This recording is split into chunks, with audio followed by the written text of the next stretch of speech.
Who wants to be a real comic and who is just doing this to gain a better perspective on public speaking and comedy in general? Anybody like that?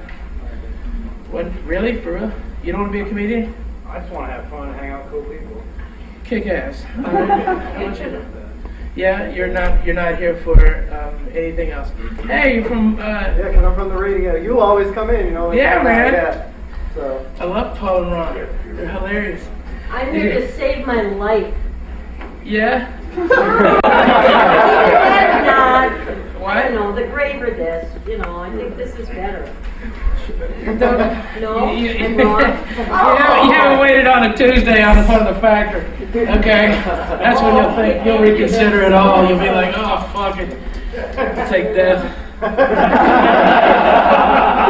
It could hurt. Good inspiration, thank you. Well, no worries. I'm not here to inspire you. I'm here to give you real shit. You know? I mean, you guys pay a ton of dough, and I'm trying to make it worth it for you. By the way, I will talk, just so you know, I'm not being paid, okay? I didn't come here for money. Louis asked me to come and help younger comics. That's how I started. When I started stand-up, I was 17. I didn't know shit. I was still in high school. I won a contest on a radio station, and I got to open up for Sam Kinison. Sam told me to move to Houston and do stand-up. That's where he started.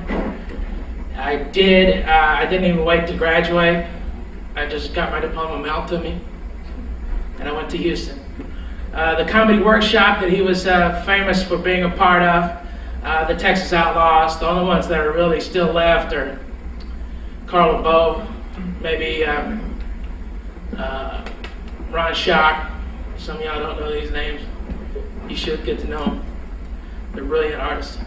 Other guys, alumni, maybe you know Bill Hicks, came from Houston. Started there. The workshop had closed. Another comedy venue had taken its turn, the Comedy Showcase. Danny Martinez, one of the smoothest comedians I've ever seen perform, taught me how to do stand-up.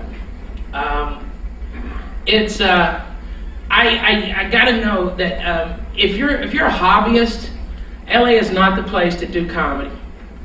If you're a hobbyist, go for you, have fun with it, but you gotta understand the animosity that comes from the comedians because you're taking their fucking time. They're taking their stage time. When you don't take it seriously, it pisses people off because there's a lot of people who wait. I remember coming here and the first 2 weeks, hardly getting any spots, even though I had great times because Eddie Griffin would come in and fucking do an hour and a half. And then Andrew would come in and do another hour and a half. And between them they get 7 laughs and they drive everybody the fuck out. And it was bullshit, all right? So I'm here at 1 o'clock barely making my fucking rent, all right? But people who just were there stroking their fucking dick got their spot. It was bullshit. But that's the game. It's not for everybody. Okay, you're not all going to be great comedians. That's just the truth. You can have fun. There's certain things you can do to help yourself. Write every day. When you first show hands, who's performed stand-ups? Okay, all right, pretty much. All right, anybody more than a year? Okay, 2, 8, 1, 2 guys. Where are you from? Orange County. Well, I'm from Eagle Rock now, but I live in Orange County. Okay. How about you, Ricky? I live here. Here in LA? Right. If you've been doing 8 years, you're starting to kind of get it. Everybody up until then, you don't fucking know what you're doing. You can say, when the joke is in comedy, when a young comic tells you they have 20, they have 5. When they say they have 40, they have maybe 15. That's the truth, you know? Once you weave out hack and bullshit and stage work, I mean, you might have done 40, but it doesn't mean you have 40. The minutes are hard to acquire. Great way to do that, to get them, is know a couple things. Number one, write every day. My favorite TV show is Law & Order. On TNT, I can watch it 2 times a day. That's 2 hours, okay? Over the course of a week, that's 14 hours. Over the course of a month, that's nearly 60 hours. Okay? Over a year, that's over 720 hours. It's a lot of fucking time that I didn't spend writing. And you can sit there and you know, everybody waits in this town for something to happen to them instead of being proactive. If you're doing comedy in Los Angeles, you need, for the first 90 days, you have to be in 3 to 4 venues doing comedy every night of the week. No let up, all right? No dates with the girlfriend unless she's going with you to the clubs. No, I'm going to meet the boyfriend's parents. No, there's none of that shit. If you want to do it, you gotta fucking do it, and you gotta admit to it. And that's why we're different.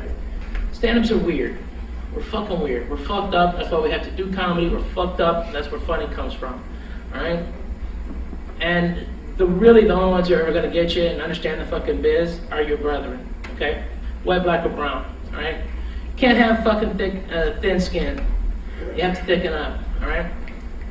When it comes to stand-up, the best advice I ever got was play a game. Every time you go on stage, give yourself 5 points for a new joke, 2 points for a tag, and 1 point for rearranging your material. And the reason you do that is, like your first 5 minutes you ever wrote, you went out there and you did it, and you'd never done it in front of an audience before.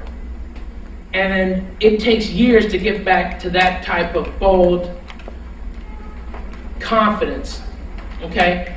That your first 5 fucking minutes is gonna be great. Do you understand how difficult that is?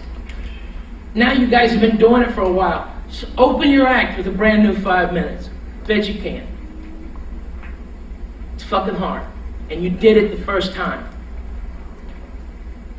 If you do that the first time, okay, if you perform, you know, 3 nights a week, okay, in LA, you have the opportunity to do at least 2 to 3. Let's just say 2, okay, 2 spots at night, all right?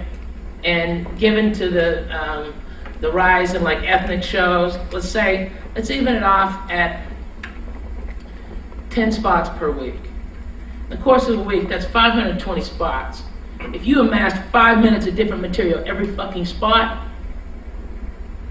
do you understand how much further you can take your comedy? You've written 4 hours. It's not that fucking hard. You start breaking it down. Comics make our minds prevent us from doing better. I can't write new things, or I can't write this, but there's something to be said for living too. You know, you have to live, you have to learn, you know, you have to see people's reaction, you have to become a keen observer, and you have to observe things that haven't been observed before. That's hard. It's not easy. But also, do you take every advantage during your day? Are you taking acting classes in LA? All right. I've got a bunch of. I'm EPing a TV show myself and LaBelle Crawford. All right. And I've got execs at Comedy Central asking me if I can fucking act. You know why? Because they've given tons of money to comics that can't fucking act. Now, I tell them I've been taking acting lessons since '99. Okay? They don't give a shit. The reason I did that, I took them when I couldn't afford anything. You know, I would take them out of the back of the Backstage West. There's those fucking, over at the cult school, the Church of Scientology shit. Okay? They've got those, all right? And they're like 15 bucks. Thank you, sir. You're welcome. They're like 15 bucks. And then at the end, they try to, you know, lay the mojo on you with the fucking IQ test. Splitsville, okay? Say, hey, I gotta go put change in the meter. Pew! Get the fuck out. But take them for their fucking information. Because whether they're a whack job or not, that's the industry, and they're in it, okay? Sometimes it's a stroke fest. Sometimes the best things you'll get out of a class, even this one, is associations with your fellow comedians. That's why this class had to be formed. If Kyle and Louis hadn't invented it, it needed to be done. Because there's no solidarity. Comics aren't sitting with other comics. All young comics know fucking everything because they do a different type of comedy that doesn't require punchlines. And that's great. If that's what's floating your boat and you're making money with it, that's great. Last year I made $1.2 million. This year I plan on making about 1.6. All right, and how I did that was, yes, through a launch of a TV show, but I didn't even fucking win. I didn't win the TV show. I came in second. The guy who won took 2 years off of comedy and was working at SeaWorld in a fucking action adventure show. That's true. Okay, here you go, you make that up. No, if I made it up, I would have said PF Chang's.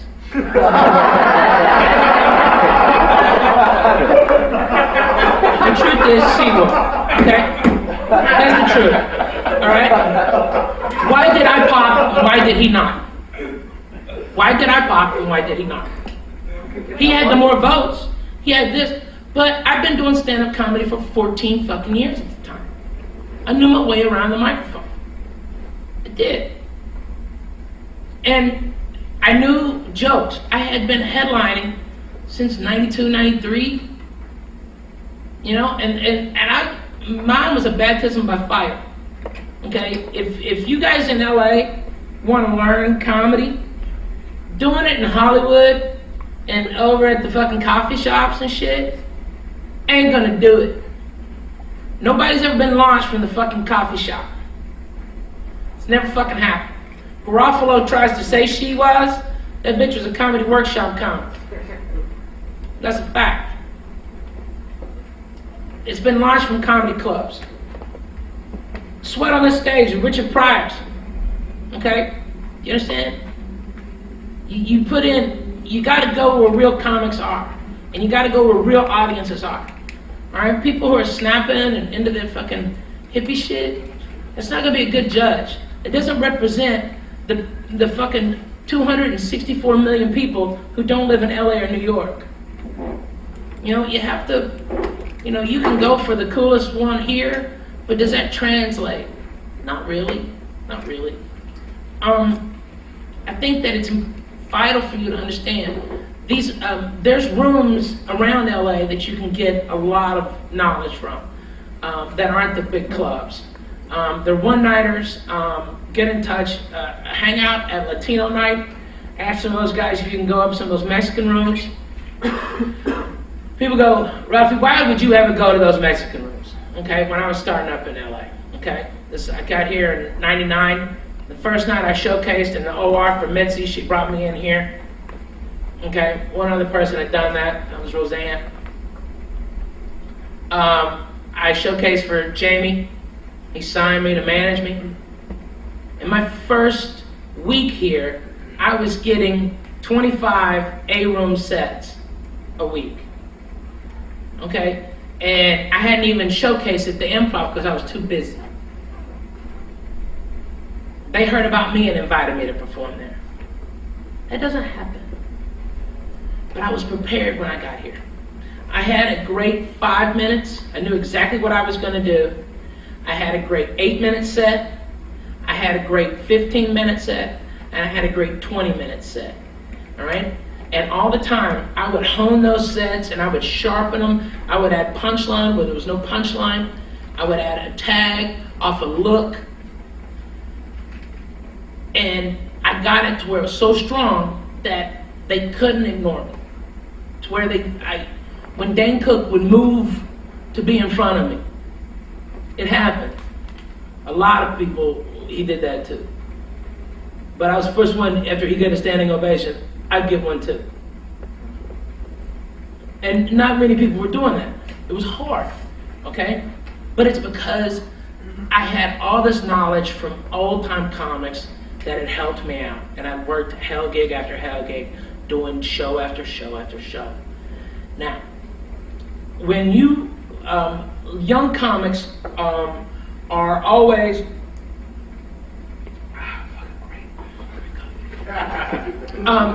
young comics are too verbose. You use too many words. The spoken word is a lot shorter than the written word, okay?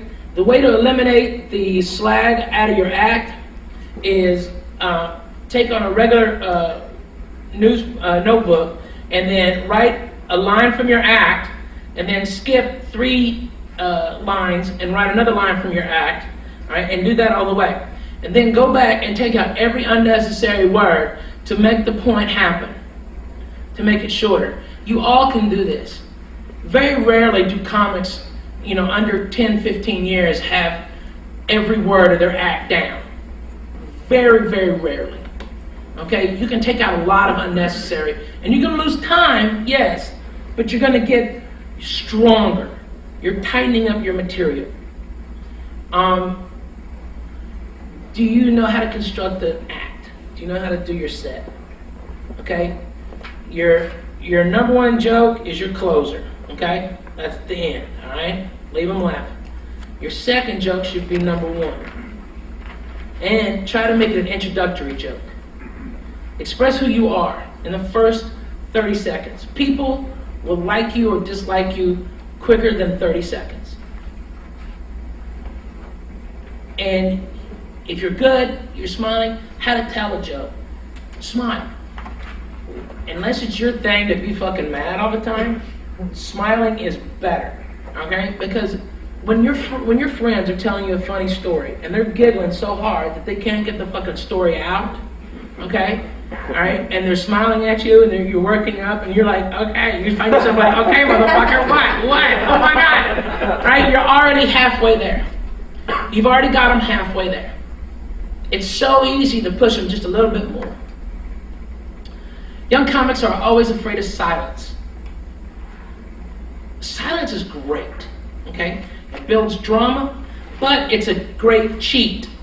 You can cheat your way into getting higher laughs per minute with silence. Jack Benny made a career of it. What you do is, right before the punchline, you pause.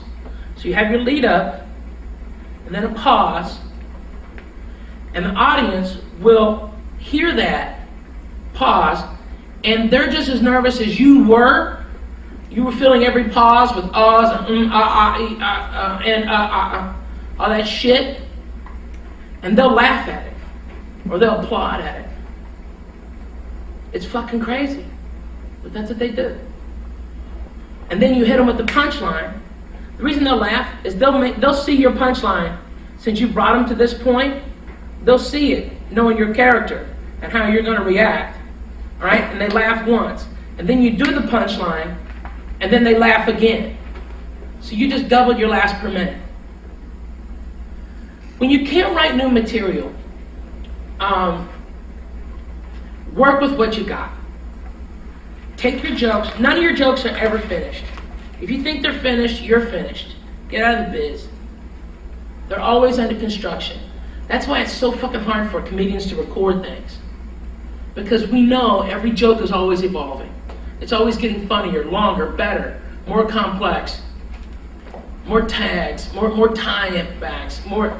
you can draw these illusions, okay, back to it, different asides inside the piece, okay? You can take really long, cutbacks to have a story go in one direction, then it comes all the way back, all right? You should look at it as a physical model, okay, or a diagram, all right? Your punch and then your tags, where to pause. A guy that you've probably never heard of, his name is James Gregory. He trademarked Funniest Man in America, okay? And he's a Southern guy, all right? And last year, James Gregory made $2 million. Yeah, got your attention now, huh? You never fucking heard of him. He's been doing it for years. You know what kind of car he drives? About an '82 Cadillac, piece of shit. And he just carries home big old bags of money. Lives in Atlanta, never drives to every one of his gigs, doesn't deal with any of these fucking half-fags, okay, that you're gonna make your fucking life fucking sick, okay? Just flat out fucking half-fags, okay? Guys that aren't even fucking man enough to be gay, alright? You know what I mean? They're just out to fuck you, okay? And be an asshole about it. And this town's chock full of them. Chock fucking full of them. Be prepared to be disappointed. That's what this industry does. Comedy's fun, okay? This industry takes the fucking fun out of it. And they puts fucking drama into it. if you're in LA, you've got all these little cliques and shit, and oh, I'm not in with those people, or those people have a beef over some fucking joke. Guess what? Turtle, lift your head up and look on the other side of the fucking pond, and there's somebody doing the exact same fucking joke. It wasn't your joke, it was there for anyone. So many times comics try to be comedy police. They try to fucking, go after everybody, alright? And all you're doing is wasting your fucking time. You're worried about what everybody else does, and you're not doing what you need to do to make yourself better. Appearance. If you don't have a character, like you're just you, okay, hats are distracting, okay? They cut off your face. They cut off you, if they cast a shadow on you, it's going to be bad because you get a lot of your comedy from your eyes. If it's back, it cuts off like all crinkles and stuff. You can get interesting texture in your face, and you can bring people in. You can tell a story and be more believable. Because a clean face, I don't know why, but it denotes suspension of disbelief. Where people with beards, goatees, long hair, that's why a lot of female comics pull their hair back, is because it opens their face up and makes them more believable. If you can suspend the disbelief in your audience, they're halfway to believe in any fucking story you want to tell them. Anything, okay? But these distractions, you can't understand the gist of what I'm saying or how I'm saying it if I'm covered up with a beard. That's why nobody on TV has them. That's why politicians don't have them. I know, it's weird, 300 years ago, everybody had to have a beard, all right? Now, it's just the opposite. If people do, people don't believe them. That's why they don't let that shit go on TV, no main guy on television has beards, all right? And especially in comedy, because they're not believable. Same with presidents, all that shit, all right? It just is.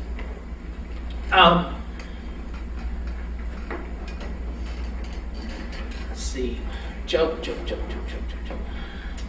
Oh, great one when you start working, okay? And this is a really good one. Don't drink at the clubs. Don't get high at the club. Don't get high before your show. Don't get drunk before your show. The reason when you're working out in America, okay, where you're doing like an opening feature headlining gig, okay, not just a showcase room like here in LA.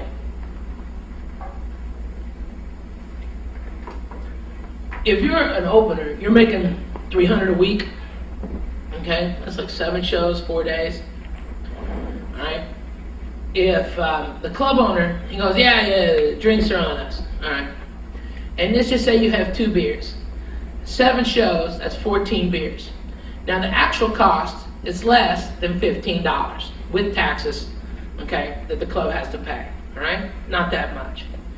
But in the club owner's mind or the club manager's mind, you just cost them, that's about $12 to $14 worth of beer in the average comedy club, okay, per show, times 7. So you went from a $300 act to a $450 act. Okay? And they won't have you back. If you can't get booked back, you're dead. If you can't find new venues to work in off the venues you already have, you're never going to grow. Okay? I'm already booked into May of 2011. Okay? That's how it goes, right? It's because over 20 years, I've never gotten fired. Okay? I've come close. I've come close by breaking some of my own rules. Don't fuck the staff. Ever. Ever. People go, oh, why would you include that? This is the class about comedy. Well, it's also about the business of comedy. Okay? In the business of comedy, your coworkers are wait staff, bar staff, kitchen staff. Everybody else is having a good time. This is your work environment, all right? If you want to excel in a corporate world, you don't fuck your secretary. You will lose your job. It's the same with comedy. I'm going to tell you a story, and at the end I'm going to tell you who it's about, all right? In, must have been 1995.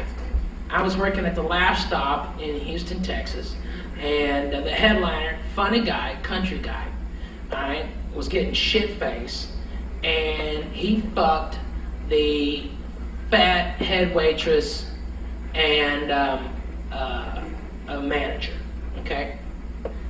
Fucked her, all right? And this big girl. Nice, big girl, okay? The next day, he comes in still loaded. I saw him buy an 8-ball the night before, and he was asking me for the guy's number again. All right, so he burned an 8-ball in about 24 hours. That's getting it done, son. That's a lot of blowjack.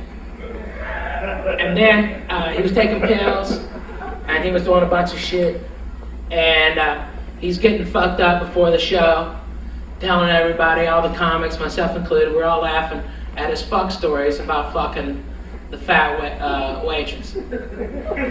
And he thought it was so funny that he went up on stage and did those jokes. Yeah, what a dick, right? The girls in here are going, fuck, what an asshole. All right? Well, he got his comeuppance about 2 days later when that same waitress got a promotion, and she was booking 8 out of the 9 A rooms in Texas, okay, and Baton Rouge too, okay. So she controlled where he lived. It was now a 16-hour drive to any work that was of substance. Within 2 years, that same guy was out of comedy. He was living south of Nuevo Laredo, Mexico, and had bought, with his last bit of money, a pottery factory. He was making pottery. And he called me up in '87, heard I was coming to town, and told me to bring weed. And I'm like, are you kidding me, dude? I'll be the only one who ever brought weed into Mexico. And he called around, and some of his old buddies took mercy on him after he agreed to clean up a little bit and do clean material. And they took him on board and let him start, because he was exceptionally funny. And he was a great comedian, but he was a classic fuck up. He had to do every drug harder than everybody else. He had to drink everything, had to fuck as much as he could, and it got him out of comedy. And not just the mere charity of his friends got him back. That guy was okay? Fucked his career up. That guy makes over, a couple years ago he was making 20 million a year, now he's probably making 10. Jets, shit like that. Okay? Or a fucking pottery factory. Because he fucked the help. You don't fuck the staff. It's bad news. You want those people to be your friends, okay? And if you fuck them, what happens is, yeah, you might have both said it was just a, hey, no strings attached, whatever, all right? But it comes back to fucking haunt you. Because somebody will get their feelings hurt, or you'll fuck somebody else the next time in town, and there's jealousy.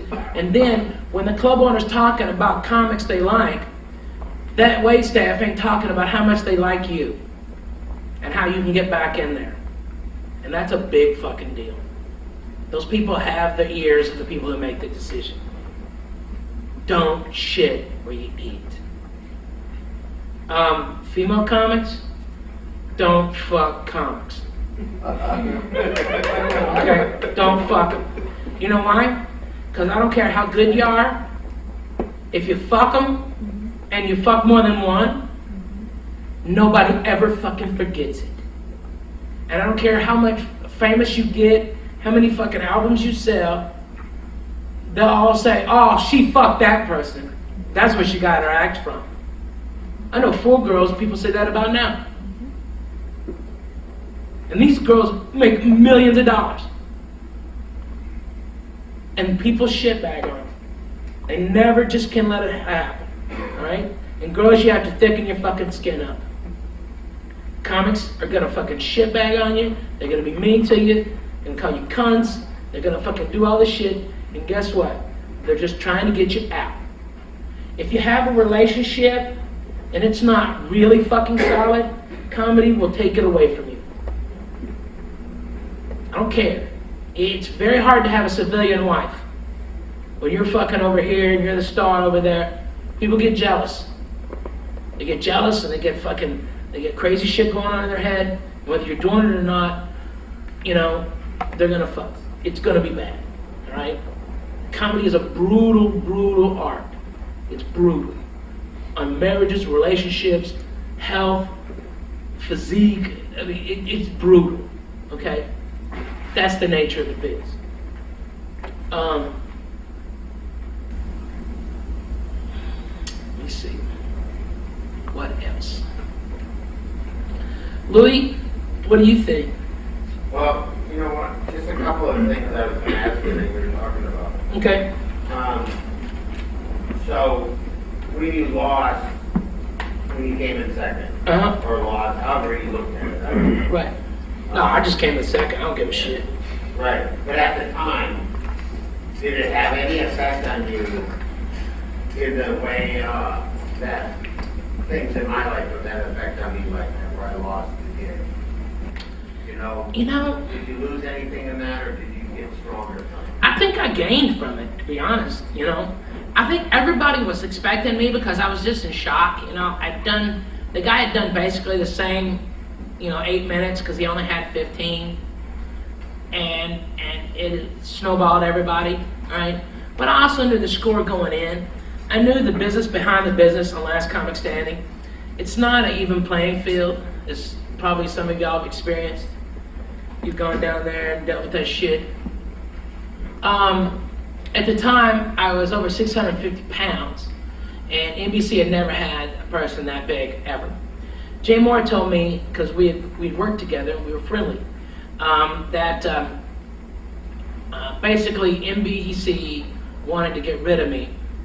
They thought the show would be mocked because of me. And I had to get a standing ovation every show, is what Jay Moore told me, to make it where they couldn't get me out. And so that's exactly what I did. I got a standing O every fucking time. And I was shocked, when it happened. But I kind of knew it was going to go down, okay? I kind of saw the writing on the wall. How could they give a production deal to somebody 650 fucking pounds? What the fuck angle are they going to take? I wasn't functional. I wasn't healthy. I hadn't done everything I should have done to prepare myself for stardom. And this business can come at the corner, anything. It can come around any corner, anytime. You can be at a club hanging out, don't even have a spot, you're hanging out. Somebody doesn't show, they don't have another comic. You go up, and there's a guy in there from NBC, or CBS, or Showtime, or HBO. It happens all the time. All the time. Or, better than that, the secretary, or the mistress is there, or the husband, or whoever is there sees it, the lover of the executive, and they tell them about you and how funny you made them. All right? That's big, okay? And it can happen anytime. Hang out, okay? Get in the know. Become friendly with other comedians. And they'll usually give you this advice free of charge. But when I lost, or came in second, whatever. I immediately remembered what happened to Motley Crue when they lost the first heavy metal Grammy in '88 to Jethro Tull, a band that plays a flute.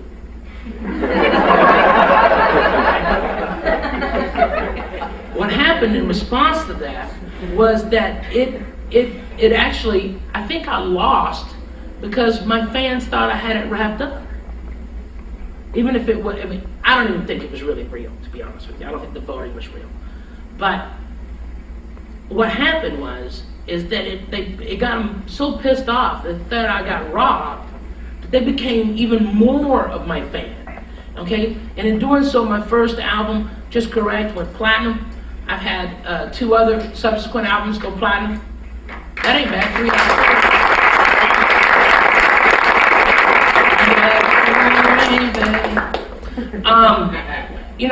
It was, those are good, good numbers. And I'm selling out everything around the country.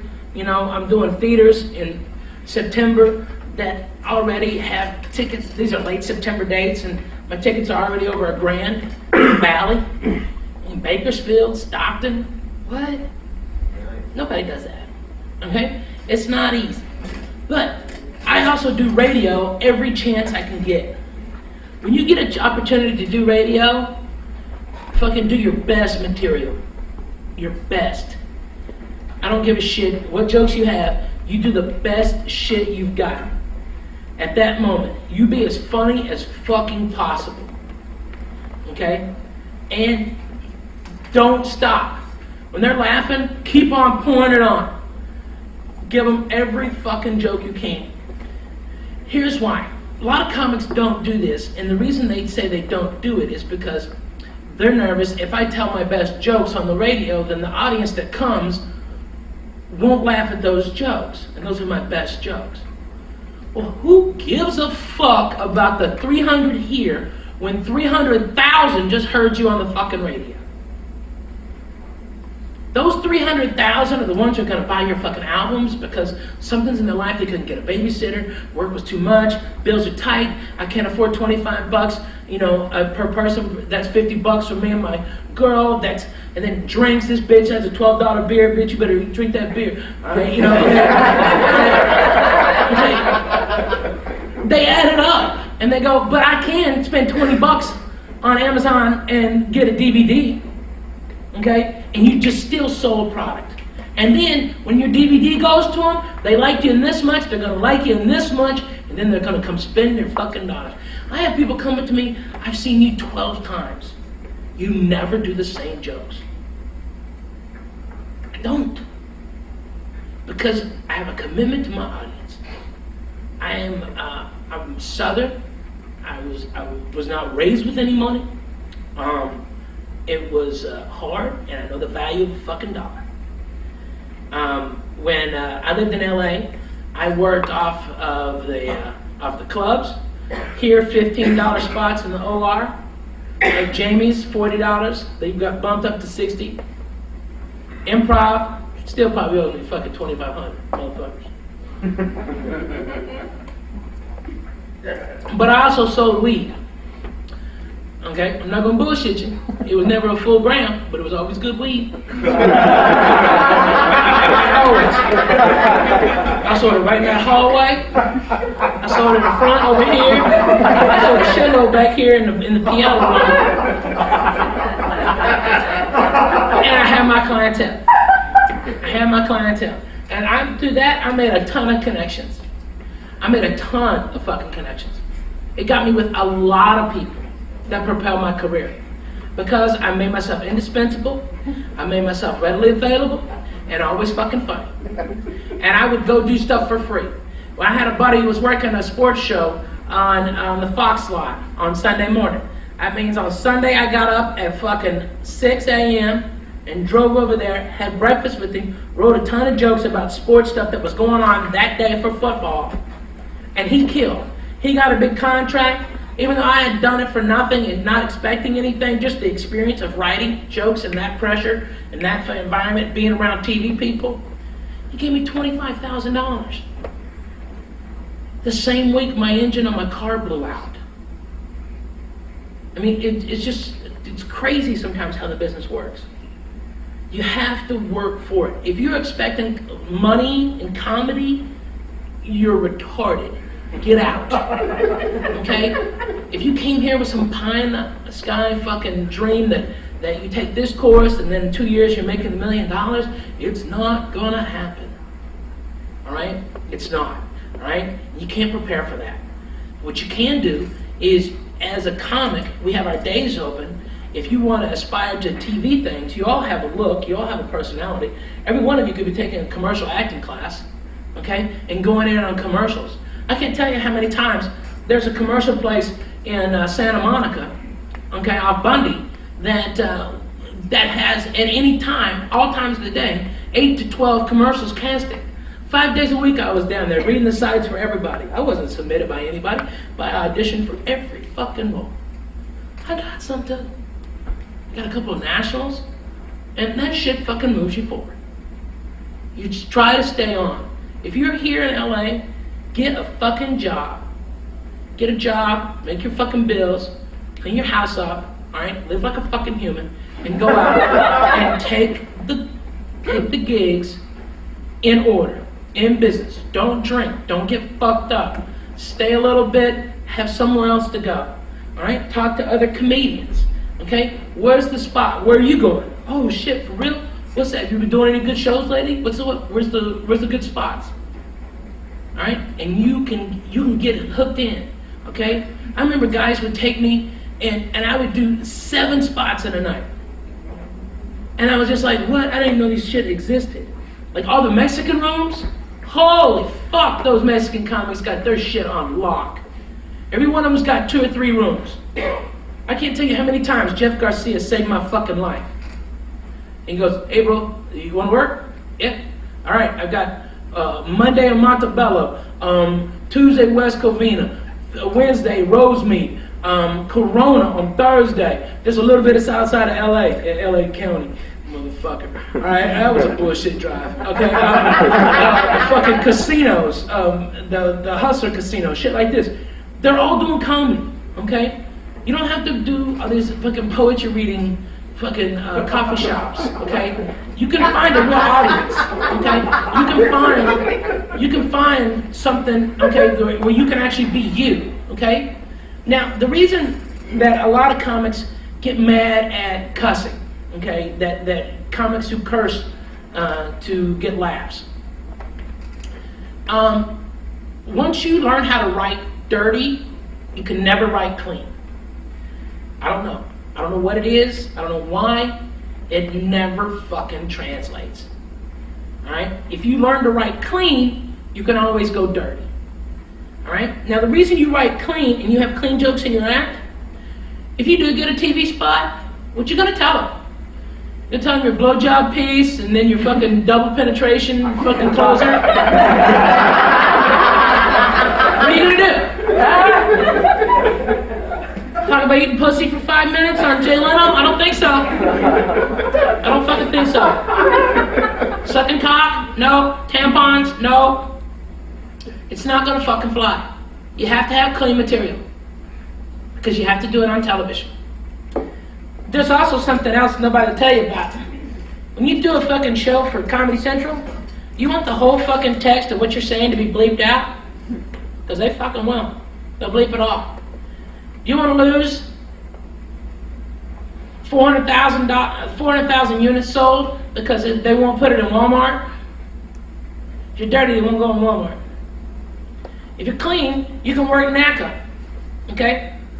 When you're not a known act, okay, you're not a specialty draw, and you're like a $1,500 to $2,500 act at these colleges, you got to be clean. And if you're not gonna get your fucking check. And they're gonna be pissed. And you'll never work. Those college community is tighter than comedy community. And they'll tell everybody. They'll send out an email. This guy was so blue, people were offended, we had to write letters, okay? You'll never work in that industry again. Alright? You're trying to move forward. Alright? You have enough against you. Okay? You really do. I mean, you're comics, okay? We are the least respected art form. Arguably the hardest. And we do it ourselves. We don't have a writer, we don't have a director, okay? We usually don't have good lighting, okay? All right? All you got is you, all right? And you make it by everything, all right? It's important that you understand that it is art, okay? And while it's not, it doesn't translate, that's the problem.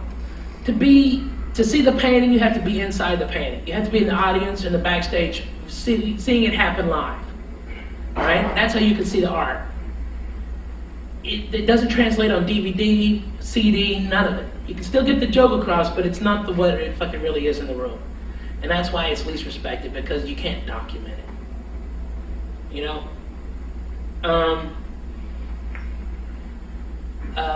Talk hack. Don't do it. Don't fucking rip off people. Don't rip off other comics. Don't rip off ideas or premises. It's bad news, man. When it comes back to you, it will be hell. Does anybody know where Carlos Mencia was playing 2 years ago? Sold out Universal Amphitheater. Sold it out. 28 times in a row. 2 shows a night for 2 weeks straight. Sold the fuck out. When he was in, we have 2 houses. We have one here and one in Nashville. In Nashville, 2 years ago, he played the T-Pack Center, okay, which was 4,500. Sold it out, added a second show, sold that out. It's 9,000 seats. One night. Now he's coming back to Nashville. He's playing Zany's, a 280-seat room, and he hasn't sold out the first show. How far did they fall?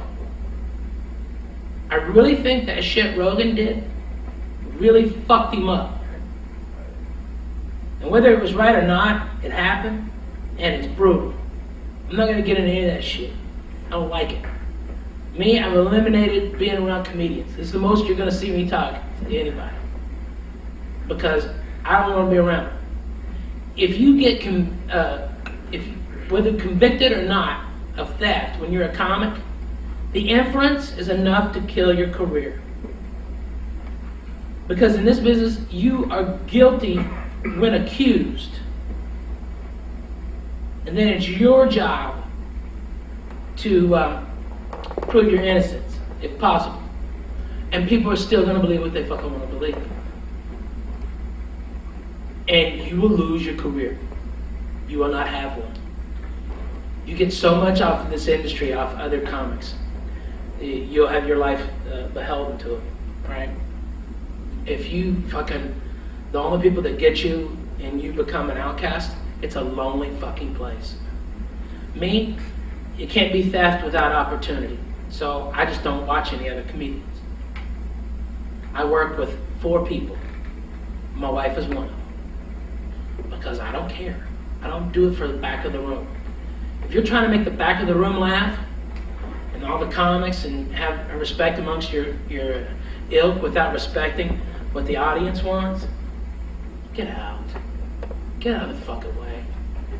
Your job is to make people laugh. Okay? Painters don't paint so other painters can go, wow, that's great painting. Painters paint to fucking sell the art. Okay? That's what professional means. Your job is to make people fucking laugh. Try not to save the world. Whenever you're angry and whenever you're trying to make a point, right? People don't like being spoken down to. They just don't. They don't like it. You know, they don't care. What other stories do you want? Just, you know, I just had 2 other things, and then if you want to let people ask questions. Sure. But just one thing, just the writing thing, where you had the game that you played. Mm-hmm. So every time you went up and you did a new joke, you got 3 points. 5 points. 5 points. And then 2 points for Yeah. your tag. Yeah, and 1 point for rearranging your material. reason you do that, it helps build segues, new segues. And anytime you can go at a joke from a new angle, there's a new possibility for comedy there. Try to get a minimum score of 12 points on that scale, and you will, in a year, you'll have 30 minutes. And then the other writing question I had for you was, do you write literally the joke out? I never have. I don't know what it is. I have a great memory, and so I can do jokes. Right now, I've got about 12 hours of material in my head, and you can, when things happen, having that catalog, I can go back to, so it'll look like an improv, but it's a 4-minute bit that I wrote in '98. And people go, holy shit, why did you pull that out of your ass? And you don't tell them, yeah, I came with it 12 years ago, right? It was funny then, it's funny now. I just got a new thing to talk about, you know? The writing is difficult. I'm a topical comedian. When you write topical, jokes are great and then they fall off. The great thing to do is take a topical joke and then become the quintessential topical joke on that subject. Like when JFK Jr.'s plane went down, I had 8 minutes on that before they got the plane off the fucking seafloor. Because I knew it was a race to have the quintessential thing. You know, I said that the happiest person when his plane went down was Daryl Hannah, his ex-girlfriend. She was so happy. She was like, I'm glad that motherfucker didn't marry me. And I said, that's fucked up because that bitch was a mermaid. She could have saved his life. Okay? And you take it that far and you go a different way and you say something so wrong and you become the quintessential bit on it. Okay? And then you become a landmark. That's what Carlin used to do. Okay? That's what rock does. Okay? You become the quintessential bit on that subject. That no comic will even touch it again because there's nothing left to say. When I was talking about Siegfried and Roy, I went from their angle to a guy in the audience going, you know, I can't believe I dropped $250 to see these two German pigs, okay? I'm from Iowa, this is fucking bullshit. Well, you know what, I wish that tiger would eat that. Oh my God, okay, all right, that fucking piece, all right? And I took it from the tiger's perspective, I took it from Siegfried and Roy, and then I did pun, okay?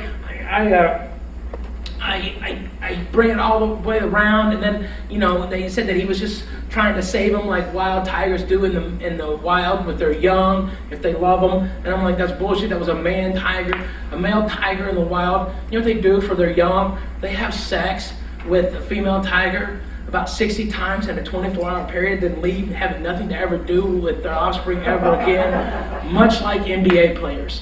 Okay, I took it all the way here, then I flipped it. Okay, I did that same hook, and in doing so, you go at a joke from every angle. That means right within the material you already have.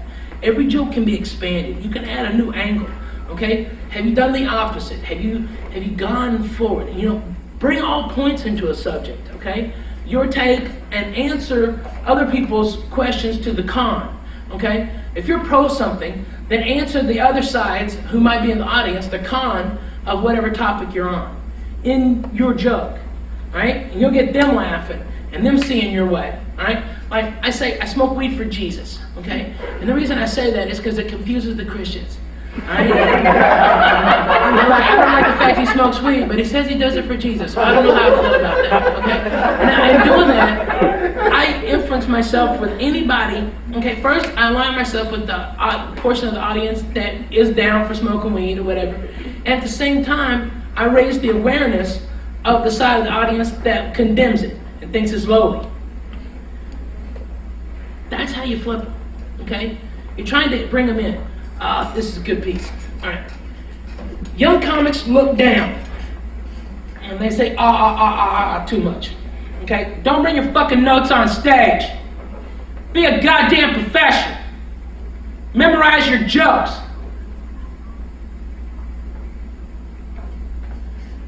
Get your stuff when you're telling a joke, okay? Set up, punch. Set up, punch. Okay? Always deliver your punch to the center of the room. Wherever the audience is on the wings, go to the last guy between, like right here, it'd be between him and her. Look right there, all right? And you both think I'm looking directly at you, but I'm not. I'm looking right behind you, all right? To over here, all right? And what you do is you're drawing everyone's attention towards you. Everyone's now looking at you, all right? So they can deliver the joke. They're all focused right here when you deliver the punch. You got to round them up. They're sheep. Sheep only know two speeds, graze and stampede, okay? If they're laughing, okay, you get them all going, then they'll all laugh together. That's why they pack the table so close. It's a herding mentality. All right? You're the sheep herder. They're dumb. They don't know what the fuck's coming up next. You do. Lead them. Lead them. Don't let them take control. That's what happens when comics get yelled at and heckled. And if they fucking freak and they're not prepared, they get taken down. It's not good. Have comeback lines ready. Find what's wrong with you, and you can, I used to, if I came out with a red shirt, I would go, I know some of you are thinking, hey, Kool-Aid man, relax on the red. Okay? I would make the inference before they did. Okay? And in doing so, I endeared myself to them. I took away what they saw as a fault. Someplace they could pick. Everybody's got balls when they're in a crowd. You single them out, they'll fucking, they'll puss out. Alright?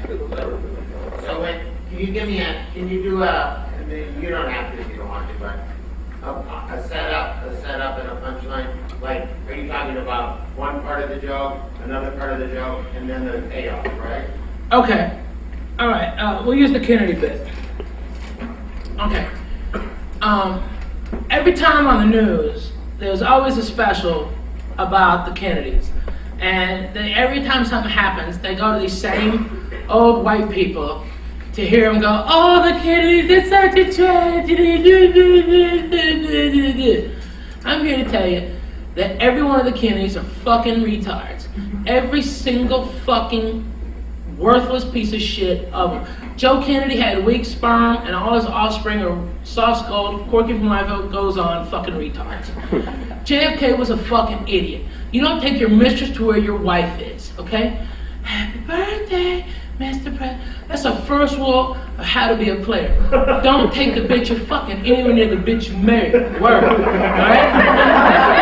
The day he died, he was a fucking idiot. Okay? No, fuck the hard top. It's a sunny day. Let's take the convertible. Back and to the left.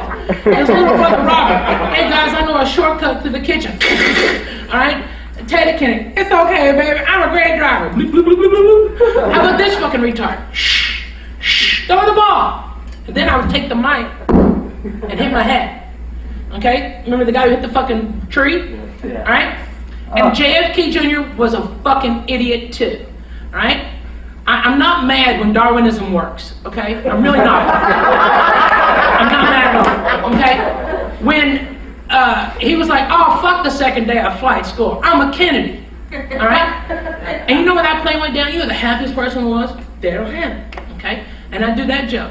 And the reason I say this is because, look, let's just say it wasn't three rich, white, famous people that went down the fucking ocean, okay? Let's just say, God forbid, because I know black people get emotional, all right? It was three black folks. God forbid. God forbid. I know black people get emotional, all right? All right? Let's ask the same question. Would there be 24,000 people out there looking for the black airplane? Hell no, okay? And I have the audience repeat that to me, okay? 3 times, answer, you can play along, okay? Would there be 24,000 people looking for the black airplane? Hell no. Hell no. Not even Sharpton in a rowboat. You got them cameras on me, right? Okay, and I make them look at me right there. And then I'll go, would the government move satellites to help find the black airplane? Hell no. No, they won't give them fucking free cheese, okay? Are you talking when you satellite my ass, okay? Last but not least, would there be 9 days of continuous news coverage, 24-hour a day, on the loss of the black airplane? Hell no, not even on BET. Fuck the Kennedys, okay? I'm sorry, I have no sympathy for a president that that gets popped in the head and I don't get a 3-day weekend because of it. Fuck you, Jack. Okay? And the whole inference is I'm mad that they've been given this fucking this free pass, you know, that they always do stupid shit, people, but they're dumb. Okay, they're technically fucking retards. Every single one of them dumb. Okay, there's a reason they don't live that long. Okay, because life hits them and they're they die. Right?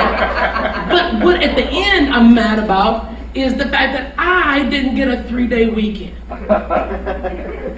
All right, and in doing so, you take a subject and you become the quintessential bit on something. And in doing so, there's not a comic out there that can really step on my thing without hitting it, okay? Without doing something I already done. I'm finding the same thing out. I'm a parent, and I can't do anything about my kids because Mr. Cosby is there. Unless something happens specifically with my kids that I can say this is my story with my kid, everything I do is going to be biting on what he's already done. It's something that came up when I did my Denver airport joke, okay? Airports have been beaten to fucking death, okay? But nobody has the better bit than George Carlin about the airplanes and the flight attendants and, okay, this whole thing, all right? Me, I took Denver airport from a fat guy perspective, saying it's too fucking big, it needs to be edited, okay? It's a 20-minute walk till you turn the corner and go, God damn, it's a long fucking walk, okay? I wore the wrong shoes for this. Where's a black guy with a golf cart? Black guy with a golf cart, okay? All right, and I took that angle on it, all right? And I took from getting off the plane to getting to baggage claim, and I made it fucking 8 minutes long. I had callbacks throughout it, and in doing so, I became the bit about that airport.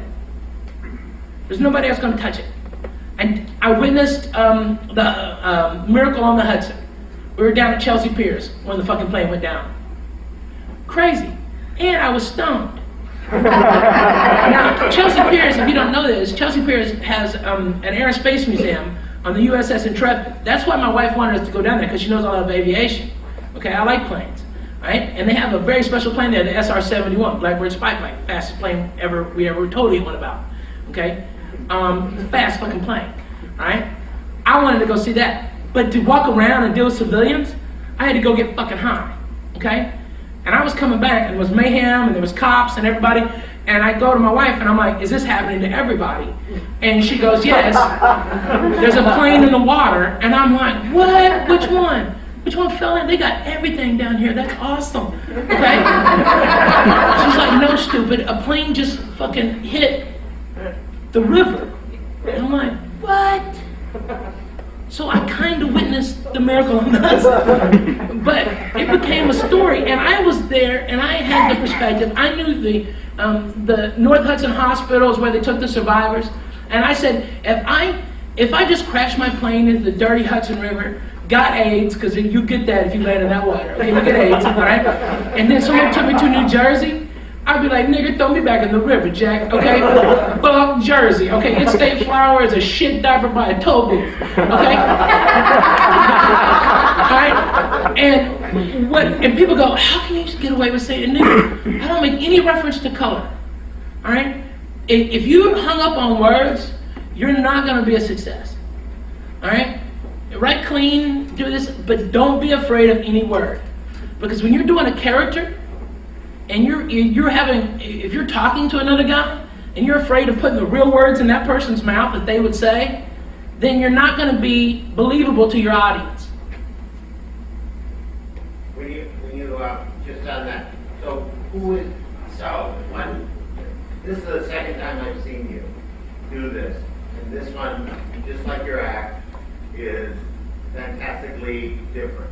Do some of the same stuff, but it's really different. And the thing that I was wondering about is about your authenticity and your point of view.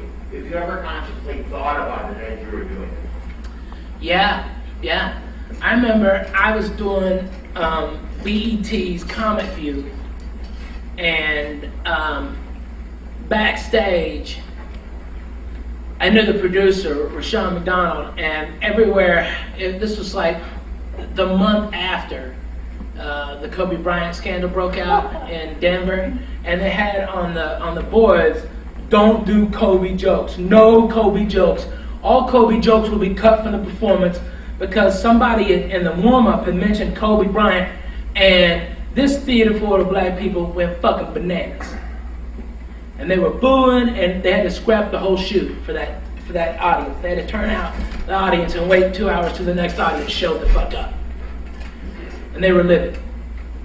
And I was like, you know what? I can play it safe, or I can just say fuck it. And that's what I did. I just said fuck it. And I did my Kobe Bryant piece, and I did it from the angle, and I honestly believed it, that Kobe was being fucking railroaded. And I called it like I saw it. I called it a cracker conspiracy. And those black people fucking love me. And that's one of the most requested bits I've ever done. Where I'm talking about, I make the analogy, I go, here, you take a 19-year-old little white girl and a 6'8" black man, okay? Of course it's gonna be vaginal bruising and tearing. Now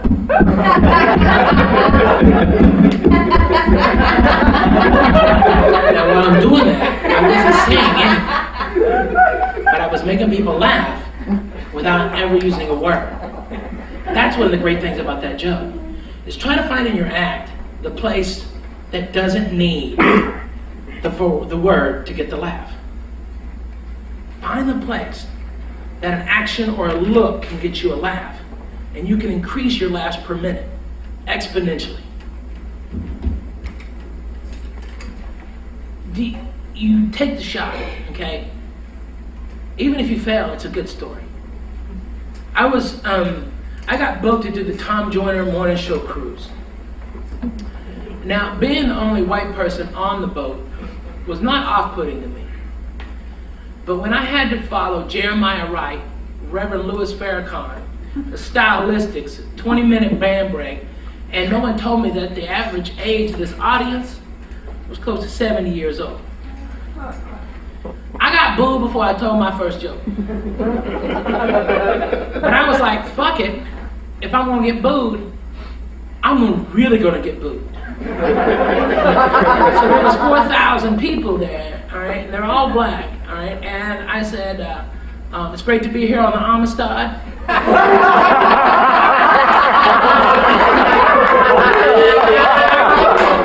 How do they get all you black folks back on the ship? That's what I want to know. I get you, kid. And they were booing and booing and booing. But, fuck it, that check cleared. Sometimes you're not going to do great. Sometimes, and you know what? So many black comics have retold that story that they've got me credited with telling, saying nigger to people and shit like that. I think I might have let one go, but not much. I mean, not as much as they say, I did shut them all down when I said I gave Barack Obama $3,000. How much did you give him? All right, and they were like, oh, okay. And then I said, I go, black folks, be careful what you wish for. If Barack wins, y'all gotta start tipping. Can't have your cake and eat it too. You can't bitch about the man keeping you down when you're the fucking man. So, it's 20%. Rosa Parks said so Dr. King could walk so Barack could run, so your black ass can tip 20%. Yes, we can. I know there's nice black people in the back going, excuse us, Ralphie, we were under the impression it was 15%. And I'm like, that's if black folks started tipping in 93. Y'all could have got in at 15%. But now it's 2009. That's 20%. 2008 is time. Now we need 20%. All right. And guess what, Spigs? TikTok. All right. If we get us an El Presidente, y'all could be looking at 32% on the end of your check. And they were like, oh, they were booing to the whole thing. And I don't care. It's fucking funny. Okay. I said, Asians, no need to rush. No need to rush. All right. And that was the most fucked up part. And yet they thought everything else was.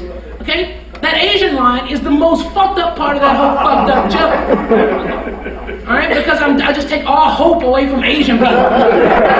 Alright? In that one fell swoop. I mean, you gotta have balls. You gotta live and you gotta have balls. That's what comedy's all about. And part of having balls is not being afraid to fail. Because you're going to. Now, you can take failure two ways. You can learn from it, or you can be devastated by it, okay? If you learn from it, you go, actually, I think you can learn more from bombing than you can from killing. And you will never kill until you bomb. Because you gotta learn mistakes. You think drawing the people in, these little tricks, were just given to me? You think that working the mic and realizing when you do it that you're talking and you move this out of the way so you open up yourself to the audience was taught? Nobody told me. Alright? What you do is you have to fucking do it. You have to do it unless you talk to older comics. That's what you're doing here, okay?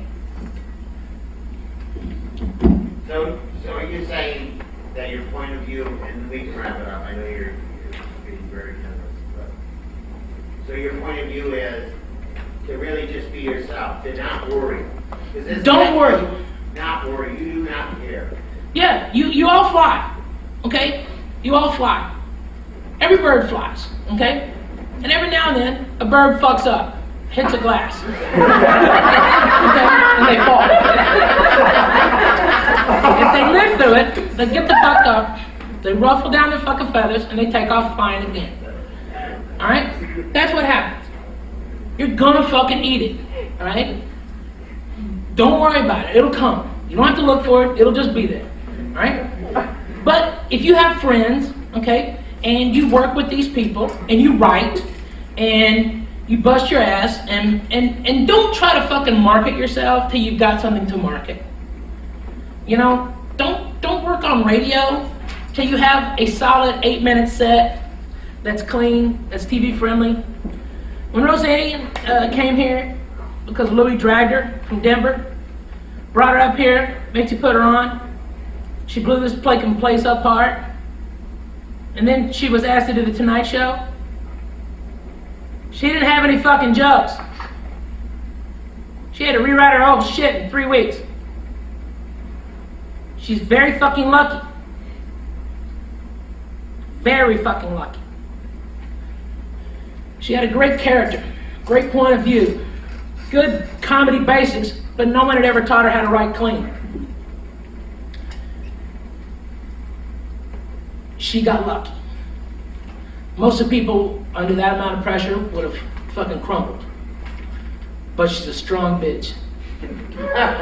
She's fucking funny. And she fucking got a TV show and she made over $1 billion.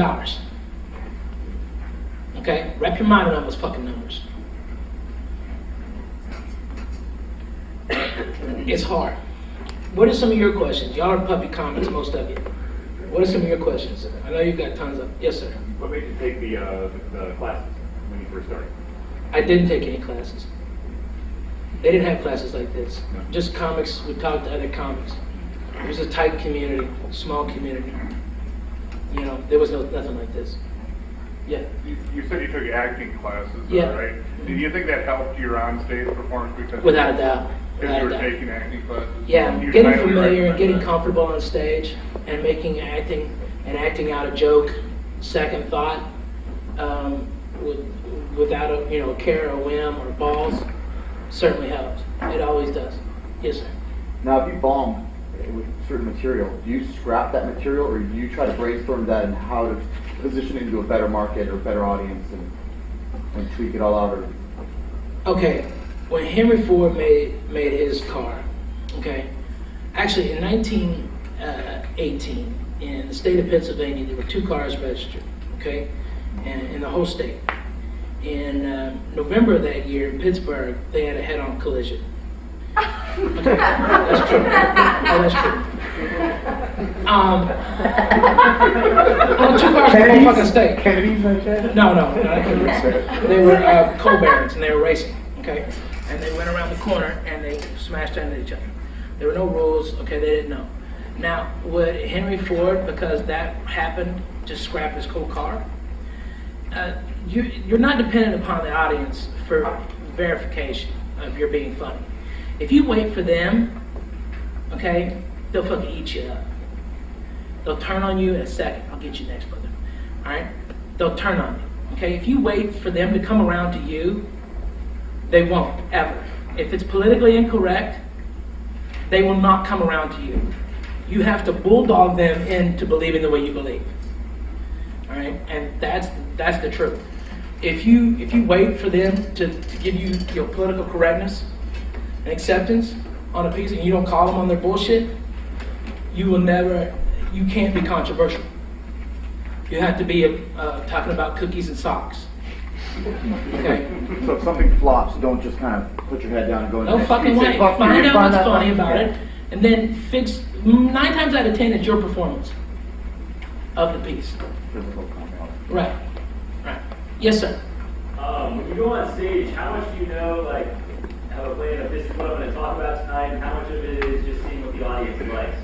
Well, I write really fast, okay, so I don't know if this is typical for most comics, but like right now I have 3 sets, and they're each about an hour 20, hour 30, okay, and none of this stuff has been recorded. I'm going to record it this fall, and all 3 of them are different, and I have the same closer on 2 of them, and I have a different one, another one, all clean set for some colleges. All right. The reason I'm doing it that way is so I can sell multiple specials in multiple avenues and revenue streams. Okay.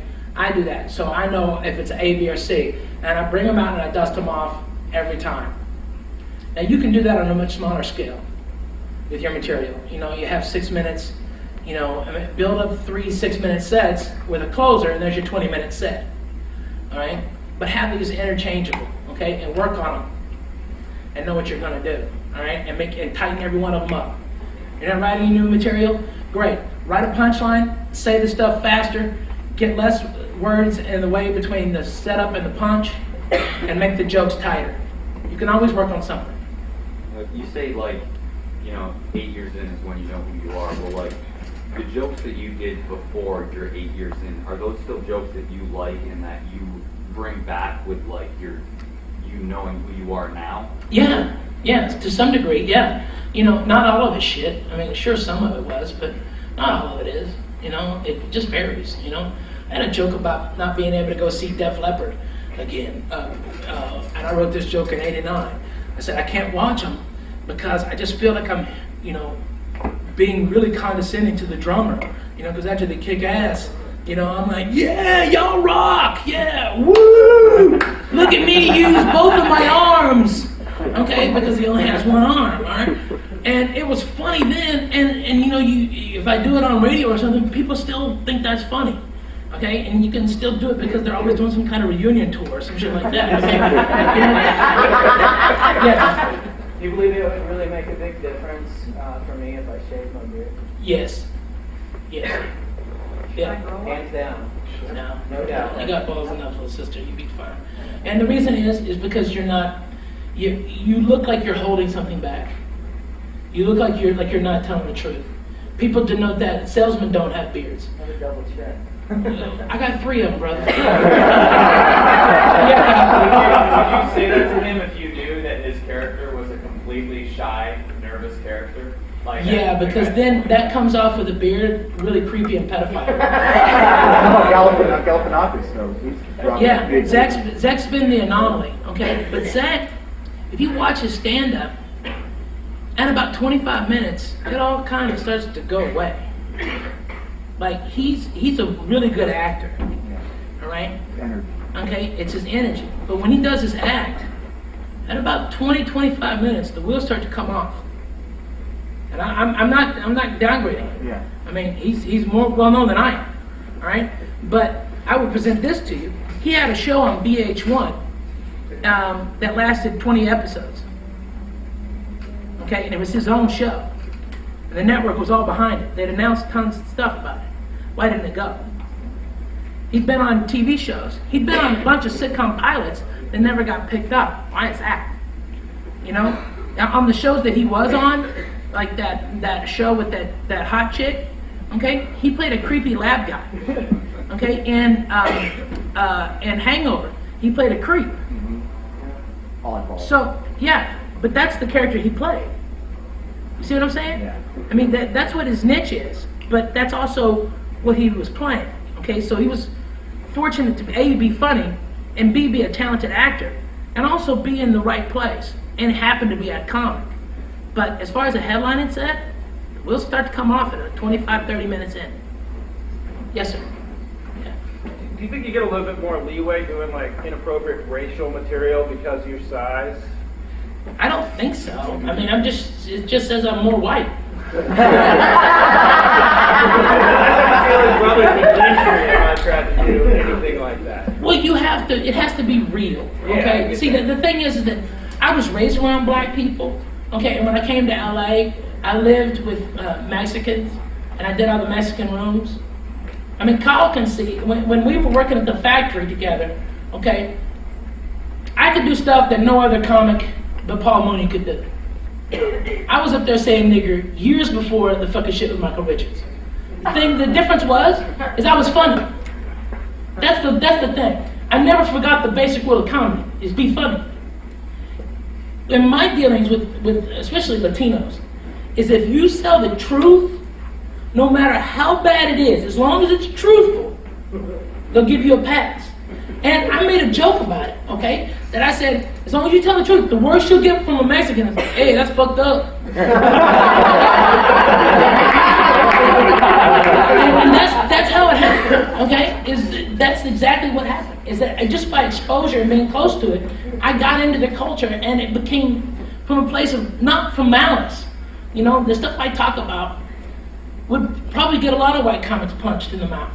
But they don't believe it. They don't live it. You know, I remember, this is probably why I'm one of the funny guys I am, is I was raised white trash in Arkansas. And I remember during a heat wave in '78, I was 6 years old, I got my white trash wake-up call. I was in my underwears and my kiddie pool underneath a tree that actually had a transmission in it. Right? And my brother, who's 7 years older, was watching me, and he was mad because we lived in a shit house. Our house sucked. There were holes in the walls that you could put your hand out that weren't the windows, okay? All right, and like it was all plastic in the winter, and in the summer, you know, you get bug bites from bugs coming in and stuff like that. It was a bad house. It was bad. My mom and dad got divorced. My mom didn't get alimony or child support. She was raising 4 kids, 800 square foot house. My brother was in charge. My mom was working, and across the street was a nice black couple and a black family. I played with the oldest boy, who was 7. I was 6, and white picket fence, nice house. But my brother was jealous because their air conditioner came on, okay? And he was like, look at those uppity niggers with their fucking air conditioning. Because we didn't, it was 110 degrees. And I looked at my brother at 6, not knowing that was, you know, he was just an asshole. I know now, but I didn't know then. Was, boy, listen, I hope someday we can be niggers. It's awesome. We got rum and that. And their mom makes fresh Kool-Aid for them like 6 or 7 times. And I woke up in the hospital. My brother kicked me in the head. And I cracked an orbital bone. I broke my nose. I was concussed at 6. And my brother almost got sent to reform school for that. But that's one of the reasons that I'm funny, is because we hope to be niggers one day, okay? That's the truth. When you're white trash, and it's another basic truth, that there's really, racism is a hologram in this country. It's not real. They think it's a big issue, and they try to make it a big issue by you know, separating us and dividing the races. But the truth of the matter is, it's really about social economics, okay? It's about poor and rich. If you're rich, you live one way. If you're poor, you live another way, okay? And the majority is poor, all right? But they try to make us like we're better than they are. I was white trash. White trash is the lowest rung on America's fucking social ladder. It's 2 below nigger, okay? All right, it's only 1 above wetback, all right? But white trash is definitely the worst. Definitely the worst, okay? And that's just the truth of the matter. But having that empathy with others and living that experience, I get away with probably a lot more than most people. But I've also gone into that community a lot. You know, I took the opportunity. When I started in Houston, one of the places I went up all the time was the hip-hop comedy style, Rashawn McDonald's and Steve Harvey's room, okay? One night, Bushwick Bill from the Ghetto Boys pulled a gun on David Raybon, the MC, and told him to bring the fat white boy back. Okay? So, shit's happen. But also, open yourself up to every audience. Find the funny in it. I don't care if it's a room full of Hasidic Jews. There's funny to be said. You gotta find it, all right? Yes? When you talk about like learning to write clean, like where starting like help, like what tips for starting to write clean? Oh, I'm just just okay, don't make write dirty fuck novels. or shit Well, or, no, I know not to write, but like I don't know, I just naturally think dirty, so it's Right. like, how do you? Well, everybody does. That's the fun stuff to think about. But you also think about clean stuff all the time. I mean, you think about your grocery list. You're not thinking about, a fucking zucchini to shove in your gash. Okay? you think clean too. You think clean too. And hearing somebody tell you that you think clean too, will get you over a big hump, a mental boundary people put on us. Oh, I can only write dirty because that's the way I think. Bullshit. You don't just think in one direction. You're more than one dimension. Okay? You're a living person. Okay? And as such, you have intricate ways in your mind. Okay? You can go infinite ways in anything you try. Okay? You can make any joke clean and you can make any joke dirty. Okay? Bill Engvall made a career out of pussy, cock, and fucking jokes without ever saying any of it. You can do it. Buddy Hackett used to go on The Tonight Show and blow the place fucking apart. And how did he do it? Because he would talk about fucking the whole time and never mention it. And everybody was in on the joke. But he was a genius. So you can infer without it. Right. Infer it, but is inferring writing clean if you don't say To a it? degree. If it's arable, then they technically call it clean. We've loosened up a lot of the FCC restrictions. Okay. And if you can get close to it, like on my special Prime Cut, I talk about men's two favorite gifts, okay? Oral and silence, okay? Everybody oral knows blowjobs, okay? All right, but I bounce all around it without ever hitting it. Okay. And that way it can go on shelves in Walmart and it can be played on Comedy Central without bleeps. Okay. So I made a conscious choice of word replacement. But sometimes you can't replace a word. Right. Sometimes fuck is the appropriate punchline. All right? And don't be hemmed in on any boundaries, okay? When it comes to writing, your experience is necessary, okay? Not having a great attitude is good. Being a curmudgeon is good. Being very pro something is also good, okay? It depends on who you like, There's the David Tell camp or the Louis C.K. camp or Dan Cook, okay? You can say what you want about Dan Cook. Dan Cook made a shitload of fucking money and still makes a lot of money. He made a lot of movies, a lot more than I did. All right? What are the differences in those camps?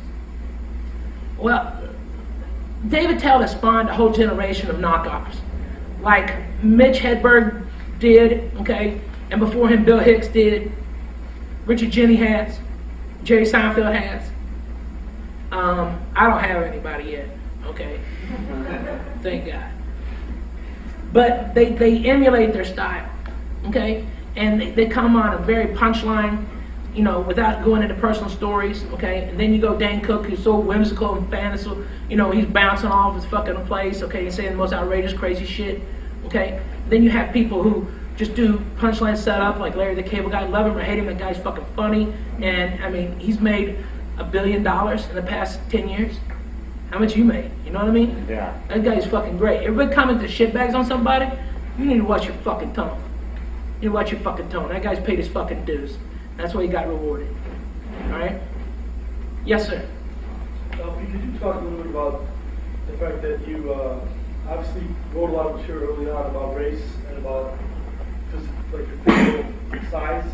Did you ever feel at some point like you were sort of getting boxed into just writing about that kind of stuff? And how did you break out of that feeling? Man, I was headlining within like a year and a half, because in Houston you could get 8 15-minute sets a week, okay, without much work at all, because there wasn't that many comics at that time. And I wrote so many jokes about being fat, and 2 comics, one of them is still alive, and he actually lives here in LA, Dante Garza and a guy named Charlie Shannon. They pulled me to the side, and they're both big guys, and they go, "Hey man, What do you want to be known as? A fat comedian or a comedian that just happens to be fat? And it shook me to my core. Guys I respected thought less of me because all I was doing was weight jokes. And so I dropped a ton of shit, literally. I dropped a lot of jokes. I went back to opening after headline. People were like, what are you doing? I'm trying to work, man. Just trying to fucking work. Trying to get an act. And it was hard. It was ballsy.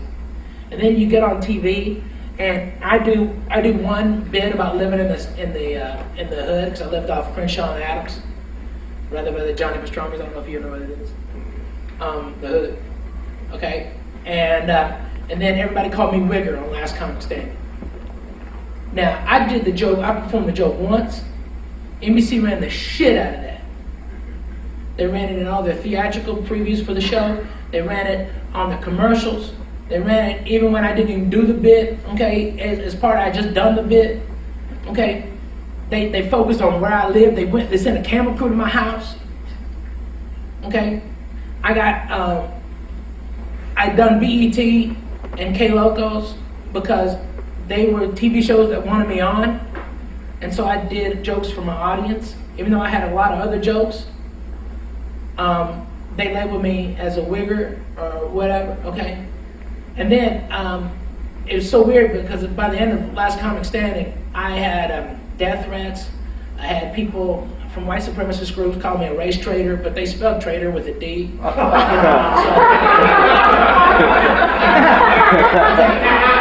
So it became, really problematic, where we had to move to a new apartment, we put us up, they had the FBI involved. It was a lot of shit, okay? And it's like, I'm just telling jokes. What the fuck's the problem?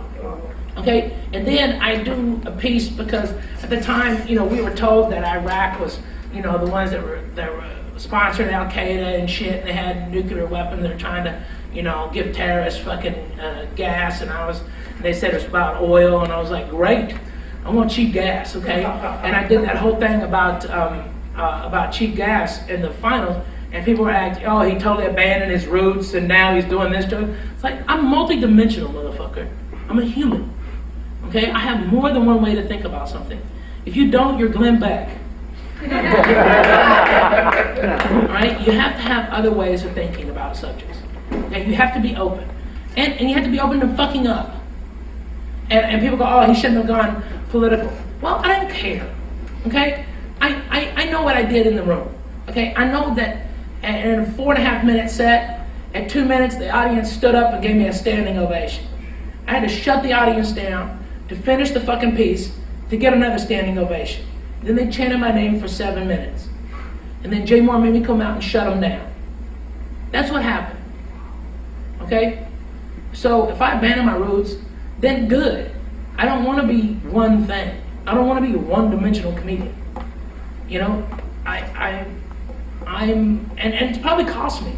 If I went like, there's another very popular comedian who's big, and he does just fat jokes.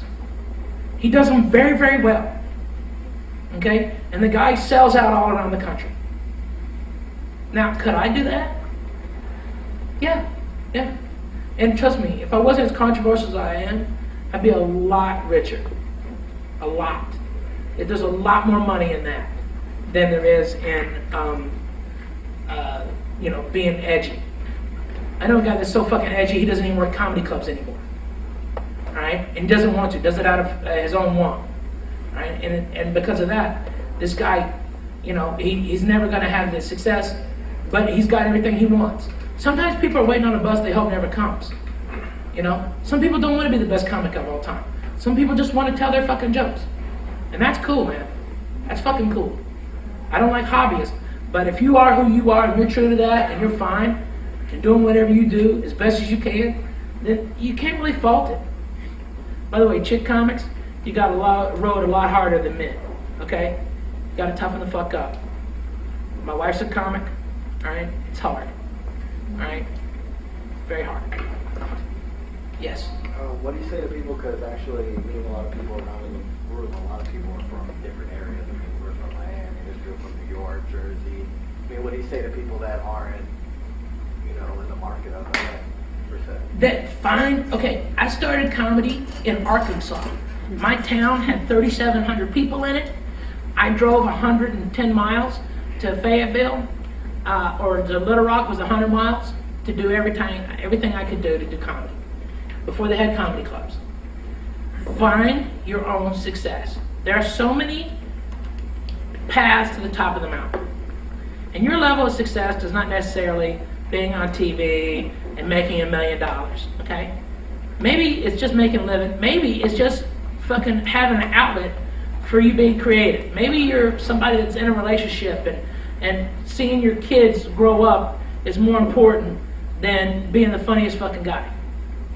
And a lot of people it is. And those people are successful. All right? You can't measure it yourself, but you also cannot be, you cannot give yourself a reason to fail. And if you bitch and you moan and, I don't have this, I don't have that, there's not a great comedy club where I live, well, fuck you. Quit. Fuck you. Get the fuck out of our way. Because trust me, there's somebody out there who wants it more than you do. I'm not the fucking funniest person. Okay? I'm not the funniest person here. I'm not the funniest person in LA. I'm not the funniest person. But when I take the stage, and my mentality is, I am the funniest fucking person in the world. Yes, sir. Yeah, I'm done. I'm in Laramie, and I'll go out to Comedy Works in Denver, Colorado. It'll be a 6-hour drive for 3 minutes on stage. Right. It's 3 one way, 3 back. It takes all night, but it's my job. Yeah, right? And also, be proactive. Comics that are successful, make your own success. Make you a room that can fucking do comedy. I don't care if it's a pizza place, I don't care if it's a bar, whatever. If you've got to build a stage, it will cost you about $40 to get the stuff from Home Depot to build a fucking stage. For an investment of $300, you could have income coming in. You have, you talk a bar into having a comedy night, and you'll book it with a headliner, a feature act, and you open and give somebody a guest set, right? You could charge them $500, $600. You put out only $300, and you're making $300 a week extra. That's how you get by. You do 4 of those in a week, you're making $1,200 a week from comedy. And you're giving work to a lot of other people that will get you in turn more work. Pretty soon you won't even be able to do work your own rooms. They'll be self-sufficient. You'll have other guys, and you'll be giving them $25. You're still making $200, $300. All right? And they'll love to have the money. But be proactive. Make your own success. If you are in an area that doesn't have a great comedy venue, you make one. People want to laugh everywhere. And don't tell me shit about recession this and recession that. Let me tell you what, in recession, comedy booms. It doesn't bust. When things are good, nobody gives a fuck. When they're fucking, when times get shitty, that's when people want to laugh, and that's when people go to Jesus. Both places, they're spending money. Yes? How do you order your set? How to order my set? I try to build a suspension bridge, okay, and make the line instead of any loops. I try to make it a straight across. I come up, first joke to last joke. I try to make a straight line in laughter. I punch, punch, punch. I average about 14 laughs per minute. That's a lot more than most. And I do that when I perform for about 2 hours. Yes, ma'am. As an American comedian, what are your thoughts on Canadians coming into the American scene? Great, great. Canadians have a different sense of humor. They have a different system up there. They don't work the headliner, feature, and opener like we do. The opener up there does 40 minutes total, 20 minutes to start off, 10 between the feature and the headliner, and another 10 at the end. He's like the host of the whole show. The headliner does 40 minutes, and the feature does 20. It's weird. It's a weird system. But I think it kind of reflects what I think in comedy is that the opener is the most important part of the show. When you're opening, you get paid the least, and you're the most important part. When you tell your jokes, you fucking present them, and then whether you bomb or you kill, you do your fucking time. Okay? If you're killing so much, shut it down. All right? And then once it goes to, once you're bringing up the next act, you be a commercial. If the club wants you to mention fucking drink specials and fill out forms for fucking marketing, you do exactly what they say. All right? Don't be a dick. Get everybody's name correct. Don't be an MC and forget somebody's fucking name. It's disrespectful to you, to them, and the art. You have no place. If you can't remember somebody's name, get out of the fucking business. Because those are people that are going to make your career. You better learn their fucking name. There's people in here that will help you in your career. There's people here right now that in 5-10 years will go, hey, remember that fucking fat guy came in and talked to us?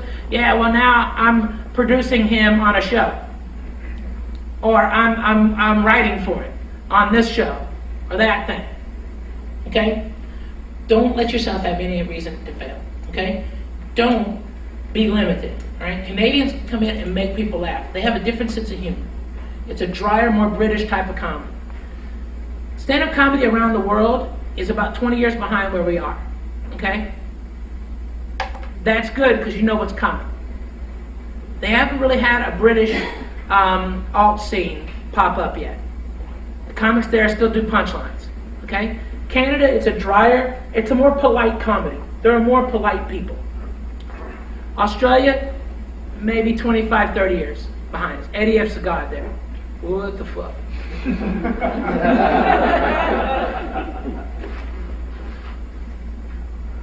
Yes. Anybody have any other questions? No? Yeah.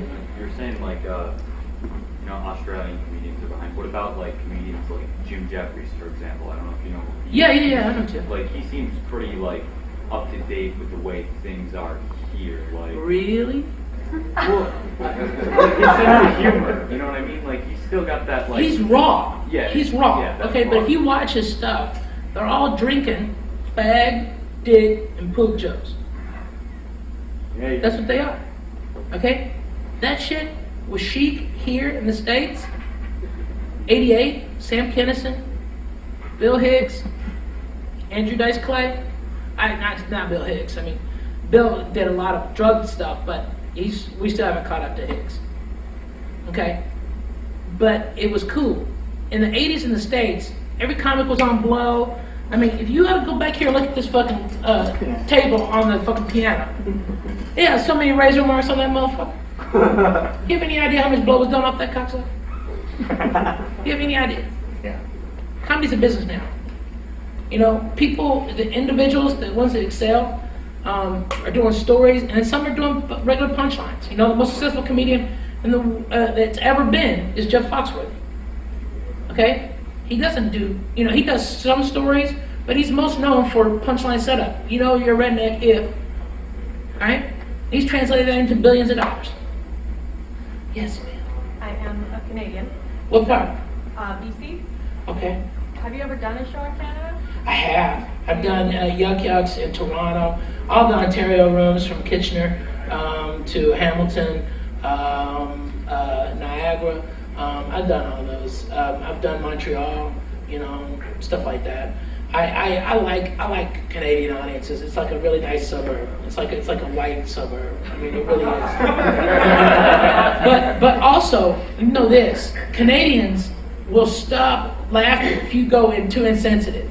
They can't fucking take it. They can't take political correctness. I mean, they being politically incorrect rather. They can't take it. They'll fucking shut down on you. And it's weird. It's weird. I mean, you'll be doing a joke and you'll be saying like,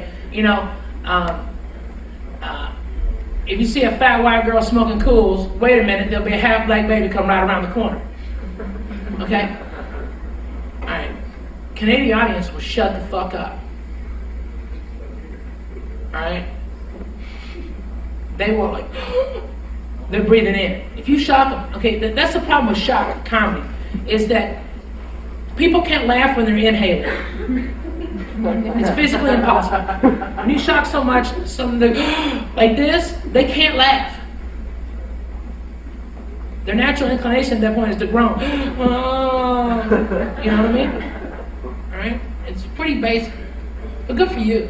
You do a lot of work in Seattle and stuff like that? No. No? Get down there. Talk to my buddy Billy Wayne. Okay? Billy Wayne Davis. He's one of my openers that I work with, and he lives in Seattle now. He's a good comic. I teach him this shit too, because nobody else will. That's why I come here. I don't come here for money. I don't make any money. I come here out of love for two of my buddies. Okay, they asked me to come and help. And I want you to get your money's worth.